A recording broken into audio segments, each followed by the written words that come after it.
తెలంగాణలోని 6.37 లక్షల మంది రైతులకు షాక్. మూడేళ్లకు పైగా రుణాలు చెల్లించని తెలంగాణలోని 6.37 లక్షల మంది రైతుల ఖాతాలను బ్యాంకులు ఎన్పిఏ అనగా నాన్ పర్ఫార్మింగ్ అసెట్స్గా నమోదు చేశాయి. దీనివల్ల ఆస్తులు జప్తు చేసే అవకాశముంటుంది. మళ్లీ లోన్ ఇవ్వడానికి అవకాశముండదు. ఎన్పిఏ ఖాతాల నుంచి అసలు, వడ్డీ కలిపి 7,020 కోట్లు రావాల్సి ఉందని బ్యాంకులు తెలిపాయి.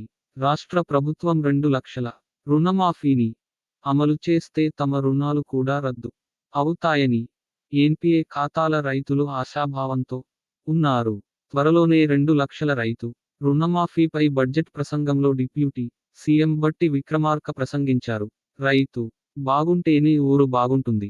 అందుకే రైతు రుణమాఫీ అంశాన్ని ఎన్నికల ప్రణాళికలో పెట్టాం.